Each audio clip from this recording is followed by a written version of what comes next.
when the decision was made by me that, and it was made some time ago, and I ran 4 presidents saying I wanted to get us out of Afghanistan. One of the things that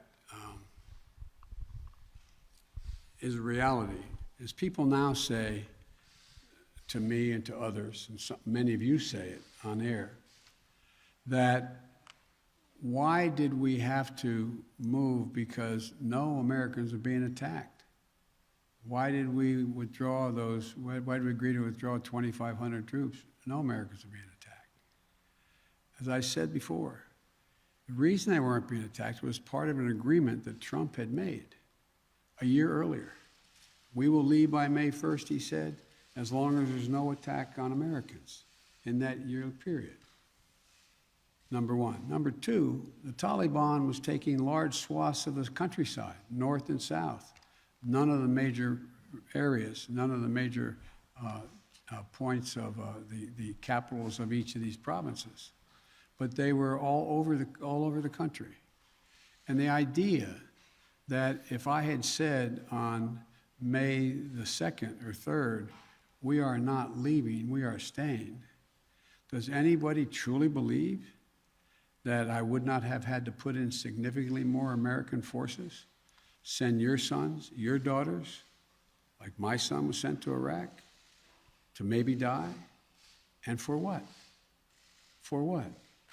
So the only rational thing to do, in my view, was to set up and pre-position American forces for the purpose of evacuation, and the aircraft to pre-position those ahead of time so that we would be able to begin the process of evacuation of American citizens, SIVs, and others who helped us. The last point I'll make is this. Look, if we had decided 15 years ago to leave Afghanistan, it would have been really difficult. If we decided 5 years ago, if we continued the war for another decade and tried to leave, there's no way in which you'd be able to leave Afghanistan without there being some of what you're seeing now. But what we've done so far is we've been able to get a large number of Americans out, all our personnel at the embassy out, and so on. And thank God, so far, knock on wood, we're in a different position. Scott Detrow. Scott, NPR. Thank you, Mr. President. I just want to follow up on something you said a moment ago. You said that there's no circumstances where American citizens cannot get to the airport. That doesn't really square with the images we're seeing around the airport, with the reporting on the ground from our colleagues who are describing chaos and violence. Are you saying unequivocally that any American who wants to get to the airport is getting there and getting past the security barrier and to the planes where they want to go? I thought the question was, how can they get through to the airport outside the airport? And the answer is, to the best of our knowledge, the Taliban checkpoints, they are letting through people showing American passports. Now, that's a different question when they get into the rush and crowd of all the folks just outside the wall near the airport. That's why we had to, I guess, was it yesterday or the day before, we went over the wall and brought in, how many?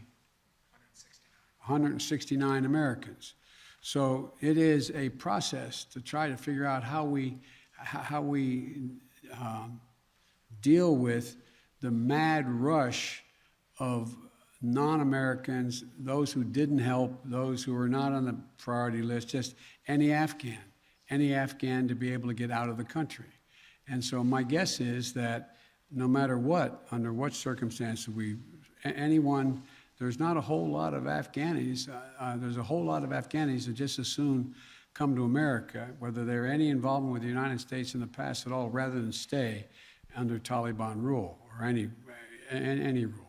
So what I was saying is that we have an agreement that they will let pass through the checkpoints that the Taliban control, let Americans through.